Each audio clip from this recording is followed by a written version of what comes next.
참복음교회 김정숙 목사님이 남편 김영석 목사님과 40년 목회하시면서 경험한 놀라운 일들, 너와 함께 감아 소개합니다. 아들 둘을 키우는 젊은 여성도가 급하게 만나자고 연락이 왔다.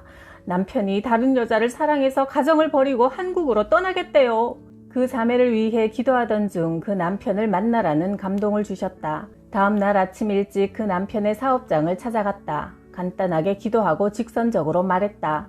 언제 그 여인을 정리하겠습니까? 기도 중에 하나님께서 보내시어 왔습니다. 잘못된 행실을 회개하지 않으면 하나님께서 침상에 던지시겠답니다. 침상에 던진다는 말은 병이 든다는 것입니다. 병이 든다는 말은 던져진 침상에서 못 내려온다는 것입니다. 즉 죽는다는 말이지요. 그러자 그는 사색이 되어 아무 말도 하지 못했다. 하나님이 기뻐하시는 삶을 살도록 힘주시기를 뜨겁게 기도하고 돌아온 후 그 가정의 문제는 깨끗하게 정리되어 화목해졌고 부부는 교회에서도 열심히 주님을 섬겼다. 회개의 열매로 하나님은 예쁜 딸을 주셔서 온 교회의 기쁨이 되었다. 시카고 외곽에 있는 샴버그에서 목회할 때 새 자동차가 급하게 필요했다. 교회에 있는 낡고 오래된 작은 차는 시동이 자주 꺼져 도로 중간에서 멈추곤 해 위험했다. 하나님 아버지, 발을 주세요. 발이 있어야 신방도 하고 일할 수 있어요. 그때 한인마켓인 팔도식품에서 경품 잔치를 하는데 1등이 현대 엑셀 승용차였다. 식품 $30를 구매하면 티켓을 한 장씩 주었다. 경품 뽑기가 시작되었다. 1등 7063번 계십니까? 할렐루야, 우리가 당첨되었다. 그동안 교회 광고를 신문에 내고 싶어도 비용이 비싸서 못했는데 자동차가 당첨되자 3대 일간지 신문 기자들이 자동차 앞에 남편을 세워놓고 사진을 찍고는 교회 안내까지 자세하게 실어주었다. 어느 날 꿈을 꾸었는데 강대상에 선 남편 목사님이 화를 내며 성가대석을 향해 탬버린을 냅다 집어던졌다. 아, 성가대원 중에서 하나님이 싫어하시는 일을 한 사람이 있구나. 기도하며 살피기 시작하던 토요일 밤 초인종이 울렸다. 낯선 여인이 사택으로 찾아왔다. 김유미가 이 교회 다니죠? 집을 알려주세요. 내 남편이 그년과 도망을 갔어요. 내가 앞장서서 자매의 집으로 가보니 주차장에 그 자매의 차가 없었다. 우리는 한참 기다렸지만 자매는 돌아오지 않았다. 이튿날 주일 아침 유미 자매가 교회로 들어올 때 조용히 불렀다. 어젯밤 어디 있었니? 친구 집에 있었어요. 솔직히 말해봐. 왜 사모님은 저를 못 믿으세요?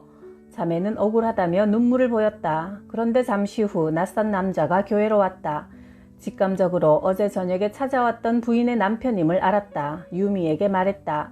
오늘 성가대 앉지 마라. 하나님께서 다 알려주셨으니 기회가 있을 때 회개해라 하니 결국 자매는 시인했다. 한국 오살리 금식기도원으로 가서 금식기도하며 회개하고 새 사람으로 돌아와라. 하나님의 용서를 경험하지 못하면 죽을 각오하고 그 전에는 미국으로 돌아오지 마라. 몇 달 후 유미가 다시 미국으로 와서 용서받은 체험을 간증했다. 제가 오살리 기도원에서 금식기도 하다가 신앙 상담을 받으러 갔어요. 그런데 여전도사님이 저를 보자마자 예수님의 이름으로 명한다. 음란 마귀는 당장 나가! 하는데 그 자리에서 제가 쓰러진 후 자유해졌어요. 그 전도사님은 제가 들어올 때 온 몸에 알록달록한 비단 구렁이를 감고 들어서는 모습을 보고 나가라고 명령하셨대요. 그 후 직장을 구하여 다른 곳으로 떠난 유미 자매는 하나님 앞에서 깨끗한 삶을 살겠노라 결단했다. 어린 시절 거제도에서 살 때 가끔 비행기가 굉음을 내며 지나가면 하나님 아버지, 나도 비행기 태워주세요. 이 섬촌을 벗어나 새로운 세계를 보고 싶어요. 복음 들고 세계를 비행하게 해주세요. 간절히 기도하곤 했다. 세월이 흘러 1977년 대구에서 목회할 때 소녀 시절 외로울 때마다 찾아갔던 거제도 기도원에 오랜만에 다시 가보았더니 아직도 전화기가 없었다. 기도원에 전화기를 놓아드리니 원장님이 안수기도를 해주셨다. 하나님께서 이 가정을 미국으로 보낼 테니 기도로 준비하세요. 그 후 어느 날 남편이 말했다. 오늘 새벽 기도 중에 미국으로 떠날 준비를 하라고 하셨어. 우리는 미국에 아무런 연고가 없었다. 과연 어떤 방법으로 하나님이 인도하실지 궁금했다.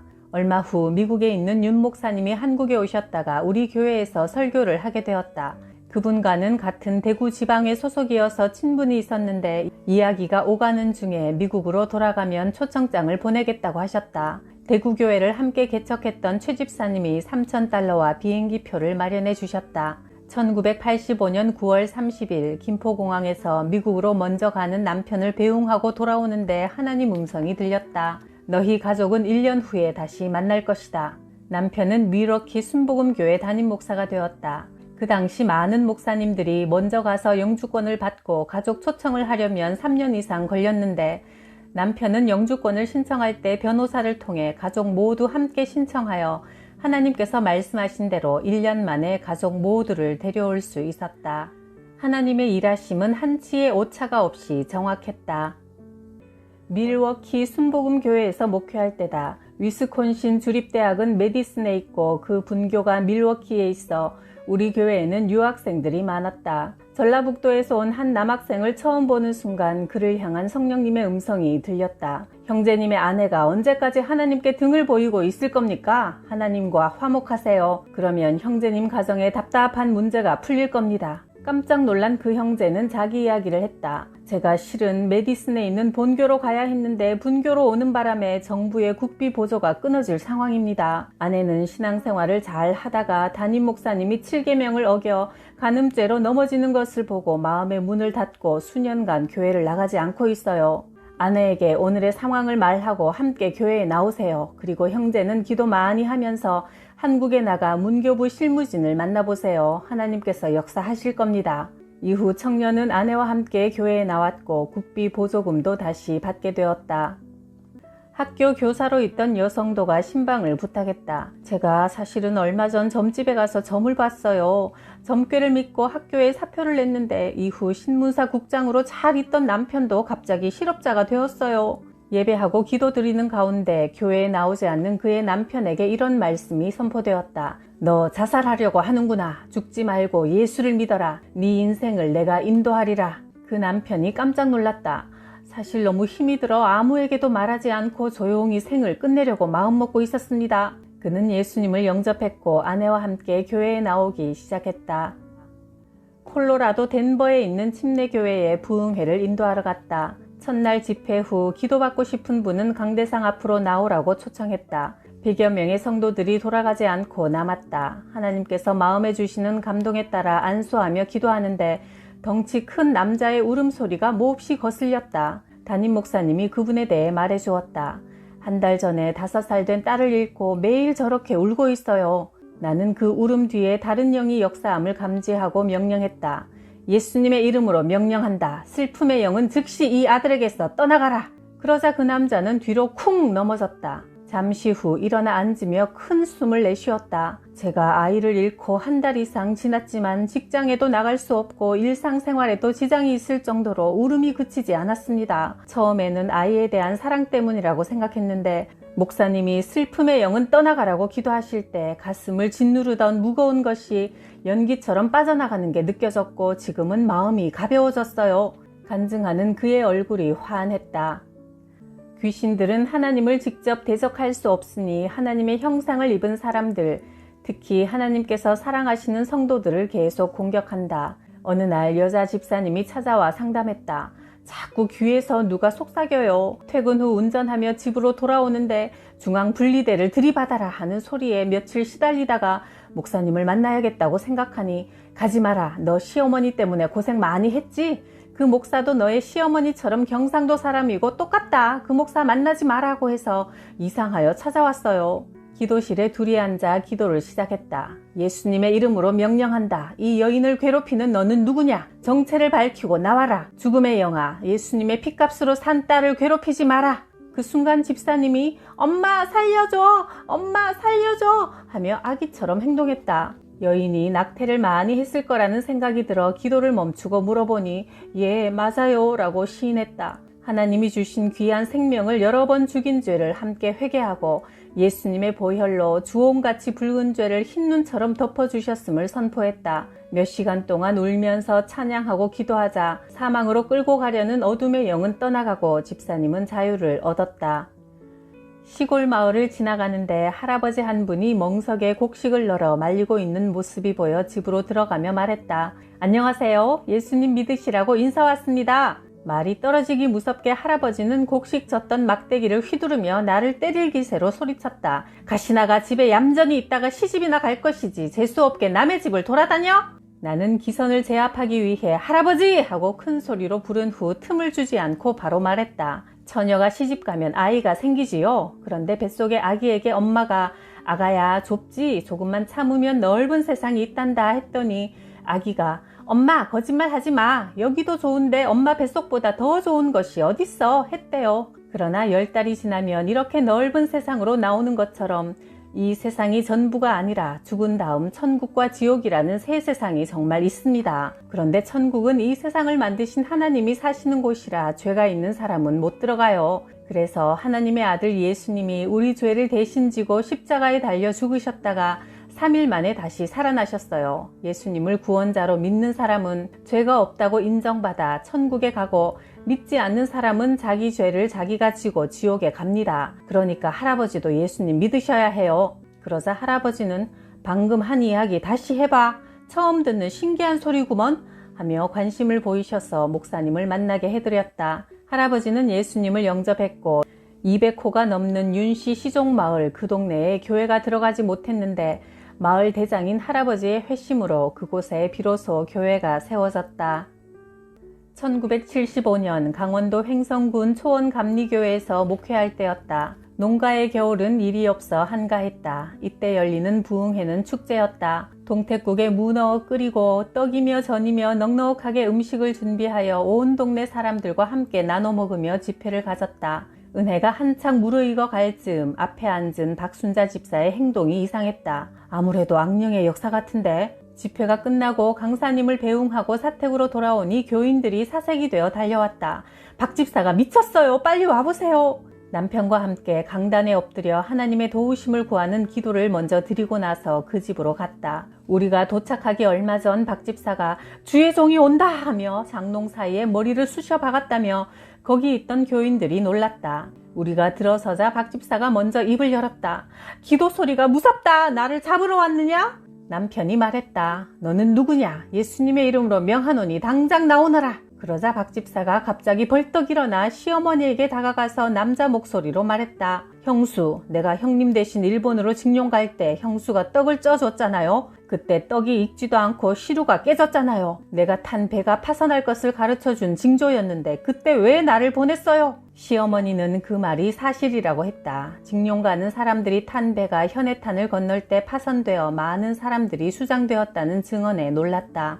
남편이 다시 명령했다. 죽은 사람의 이름을 빌려 속이는 이 악한 영아, 지금 당장 나가거라. 그러나 그날 밤은 귀신이 쫓겨나가지 않았다. 우리는 매일 밤 그 집에 가서 예배를 이어갔다. 그러다가 남편이 서울에 가서 하루 자리를 비운 어느 늦은 밤 혼자 자고 있는데 방문이 벌컥 열렸다. 문고리를 숟가락으로 고정시켜 놓았는데도 박 집사가 전설의 고양처럼 머리를 풀어헤치고 달빛을 등지고 서 있었다. 순간 나는 반사적으로 일어나 그 이마에 손을 대고 온 동네가 떠나갈 듯 큰 소리로 외쳤다. 예수의 이름으로 명하노니 이 더러운 귀신아 나가라! 그러자 박 집사가 놀라서 갑자기 교회 종을 치기 시작했다. 그 후 박 집사는 제정신으로 돌아왔고 이 소문이 퍼져나가면서 초원리에 예수님 믿는 사람들이 점차 늘어났다. 그중 농토를 많이 가지고 있는 부자 할아버지가 집안에 있던 우상들을 모두 불태우고 예수님을 구주로 영접했다. 이튿날 부자 영감님의 아내와 그 작은 동서가 우물가에서 만났다.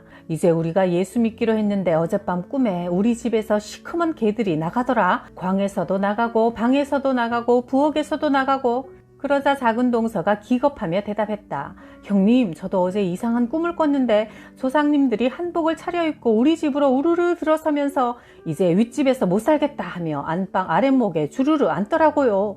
우리 집 귀신들이 너희 집에 갔나 보다. 그 말에 혼비백산한 아랫집도 예수님을 믿겠다며 예배를 드려달라고 요청해왔다. 부자 할아버지는 소작인들에게도 복음을 전했다. 김서방, 오는 공일날 뭐 하는가? 별일 없습니다. 그럼 그날 교회에서 보세. 초신자의 열띤 전도로 교회는 나날이 부흥되었다. 결혼 전 고향 거제도 기도원에 자주 올라가서 기도에 힘썼다.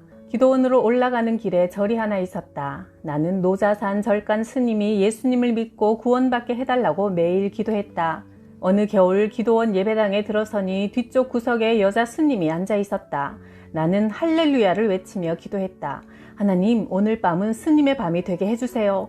예배 중에 갑자기 뒤에서 스님이 앉은 자세로 방방 뛰면서 승복을 입은 채로 절규하듯 아이고 하나님 아버지를 부르는 모습에 모인 우리의 가슴에도 성령불이 붙었다. 스님은 간증을 들려주었다. 밤마다 잠을 자려 하면 큰 짐승 같은 것이 절간의 벽을 쿵쿵 치는데 무서워서 잠을 잘 수 없었어요. 그래서 기도원으로 내려와 잠을 좀 재워달라고 부탁하니 원장님은 재워주는 대신 기도원에서 드리는 저녁 예배에 참석하라고 조건을 달았지요. 제가 사실은 중2 되기 전에 교회 집사로 잘 살았습니다. 그러다가 남편의 변심으로 이혼을 하게 되었고 위자료 받은 돈으로 저를 매입하여 주지가 되었지요. 세상과 인연을 끊고 깊은 산중으로 하나님의 눈을 피하여 숨어 들어왔는데 하나님께 들켜버렸네요. 절간은 기도원에 혼납되어 숙소로 변하고 승복 대신 한복을 곱게 차려입은 스님은 루디아라는 이름으로 개명했다. 훗날 루디아는 산을 내려가서 옛집 주변을 서성이다가 그 자리에서 우연히 남편을 만났다. 남편은 아내를 찾아 방방곡곡 다녀도 찾을 수가 없어 예전에 살던 집을 한 번 더 보고 싶어 찾아갔는데 그곳에서 루디아를 영화처럼 만난 것이다. 소설 같은 실화, 이 모든 것은 하나님이 연출하신 드라마였다. 1977년 남편 김영석 목사는 서울에서 성북 순복음교회를 개척했다. 1년쯤 지난 어느 날 기도를 하다가 임지를 옮기라는 하나님의 음성을 들었다고 했다. 나는 놀라서 지난밤 내가 꾼 꿈 이야기를 했다. 내가 처녀 시절 자주 다녔던 고향 거제도의 기도원 원장님이 내 머리에 손을 얹고 이런 기도를 하셨어요. 대구로 가라. 그리고 내년 이맘때면 아들을 낳아 가슴에 안으리라. 그래서 내가 딸 지혜가 아직 어린데 또 아이가 있으면 난 어떡해요? 말대답을 하니 다시 말씀하셨어요. 아이를 낳으면 내가 키울 사람을 보내주리라. 남편과 아침에 이런 이야기를 나누고 있는데 목사님 계십니까? 하며 누군가 찾아왔다. 여의도 순복음교회에 다니면서 저녁 예배만 우리 교회에 나오는 권사님이 우리를 찾아온 이유를 말했다. 우리 가정은 원래 불교를 섬겼는데 남편이 60세 때 세포 조직이 죽어가는 병이 들어 조용기 목사님의 안수기도를 받고 병이 나았습니다. 그래서 고향 대구에 순복음교회를 세우고 싶으니 함께 가서 개척을 합시다. 그동안 저녁 예배에 참석하면서 목사님을 쭉 지켜보았는데 얼마 전 설교 중 마침 정전이 되었을 때 목사님이 전혀 당황하지 않으시고 설교는 제가 하니 불이 없어도 여러분은 듣기만 하면 됩니다 라고 하시며 흔들림 없이 설교를 이어가시는 모습을 보고 함께 개척해도 되겠구나 하는 신뢰가 생겼습니다. 남편과 대구 이야기를 나눈 지 불과 몇 시간 후에 우리는 실제로 대구 이야기를 듣고 있었다. 우리는 하나님의 섭리를 느끼며 순종하여 대구로 갔다. 1978년 대구 봉덕동에 대구 순복음 제1교회가 세워졌다. 서울에서 대구로 오기 전 꿈에서 받은 예언처럼 태중에 아기가 생겼다. 남편은 내가 아직 젊을 때 장기 금식 기도를 해서 능력 있는 종이 되어야겠다며 30일을 작정하고 오살리 금식 기도원에 들어갔다. 딸 지혜는 업어달라고 보채고 나는 심한 입덧으로 몸은 말라갔지만 개척교회 예배와 신방을 모두 내가 맡아야 했다. 지쳐있던 어느 날 지나가던 할머니 한 분이 들어오셨다. 내가 아들과 둘이 살다가 아들이 군대에 갔어요. 제대할 때까지만 아기를 봐줄 테니 밥만 먹여주시오. 예언의 말씀대로 하나님은 아이와 키울 사람을 모두 보내주신 것이다. 나는 하나님의 약속을 믿고 사람들에게 뱃속 아기가 아들이라고 선포하며 다녔다. 시어머니는 딸 둘을 낳았으니 세 번째도 딸이기 쉬운데 큰소리 친다고 나무라셨다. 1979년 대구 제1산부인과에서 출산을 했다. 간호사가 아들입니다 하는 소리를 듣는 순간 나는 속으로 외쳤다. 주님, 그러실 줄 알았습니다. 서울 여의도 순복음교회에서는 1년에 한 번씩 선교대회를 열어 선교사들을 초청했다. 남편은 기도하여 비행기표를 받으면 보내주겠다고 했다. 하나님, 한국 가는 경비를 주세요. 기도하던 어느 날 저녁 윤 권사님이 연락도 없이 사택 문 앞에 서 있었다. 제가 오늘 장사를 끝낸 후 너무 시간이 늦어서 은행에 수익금을 입금하지 못하고 집으로 가는데 자꾸 사택으로 가보라는 마음이 들어서요. 오늘 장사하여 번 돈을 사모님께 드리라는 감동이 강하게 왔어요. 하며 봉투를 건네셨다. 나는 감사한 마음으로 저녁을 대접하고 자초지종을 이야기했더니 권사님은 성령님의 감동하심에 순종하게 되어 매우 기뻐하셨다. 나는 LA 외곽에 있는 은혜기도원에 자주 가서 철야 기도를 했다. 한국인뿐 아니라 여러 민족 성도들이 올라와 기도의 함성은 산 정상에서 아래로 퍼져나갔다. 하나님께 마음을 집중하며 기도하는 중 조용하게 주님의 음성이 들렸다. 종아, 집을 선물로 주마. 지금 곧 매입하라. 저는 아무 준비도 없지만 아버지께서 주시면 감사히 받겠습니다. 그렇게 말씀드리고 일을 행하실 하나님을 기대하며 내려왔다. 다음 날 신집사님 가정에서 맛있는 저녁을 대접받고 이야기를 나누는데 집사님이 봉투를 하나 내밀었다. 1만 달러예요. 생전 처음 만져보는 큰돈 1,000만 원이었다. 그 순간 주님께서 집을 사라고 했던 음성이 생각났다. 부동산 일을 하는 집사님의 주선으로 미국 오렌지 카운티 플로튼에 18만 달러짜리 콘도를 사게 되었고 1만 달러로 보증금을 내고 17만 달러는 은행 융자를 받았다. 하나님 은혜로 미국에서 처음으로 집을 가지게 되었다. 고속도로가 가까워 어디든 쉽게 다닐 수 있는 교통이 좋은 곳이었다. 내가 신학교에 다니던 1973년 30살 된 젊은 아가씨가 교회에 나왔다. 말도 없고 도무지 물을 싫어해 씻지도 않는다니 악령에 사로잡힌 것 같았다. 저녁 예배 시간 갑자기 목사님이 그 아가씨를 향해 위험 있는 목소리로 명령했다. 예수의 이름으로 명하노니 당장 나오라. 그녀가 갑자기 괴성을 지르며 난폭해졌다. 너의 이름이 무엇이냐? 정체를 밝혀라. 나는 혜진이인데 너는 누구냐? 혜진이는 아가씨의 이름이 아니었다. 곁에 있던 아가씨의 어머니가 놀라면서 말했다. 얘가 태어나기 전에 처녀로 한강에 빠져 죽은 고모의 이름이 혜진이에요. 목사님이 다시 선포했다. 고모의 이름으로 위장한 사망의 영은 예수 이름으로 명령하니 떠날지어다. 이제 들켜버렸으니 나갑니다. 하더니 아가씨는 축 늘어져 한참 누워있다가 일어났다. 그때 놀라운 일이 벌어졌다. 그녀가 일어나자마자 우물가로 달려가 매서운 겨울이었음에도 아랑곳 없이 몸을 씻었다. 그 모습을 본 나는 무척 충격을 받았고 귀신을 내쫓을 만큼 강한 영역으로 무장하지 않으면 신학교를 졸업해도 소용없겠다는 생각이 들어 더욱 많이 기도에 힘쓰게 되었다.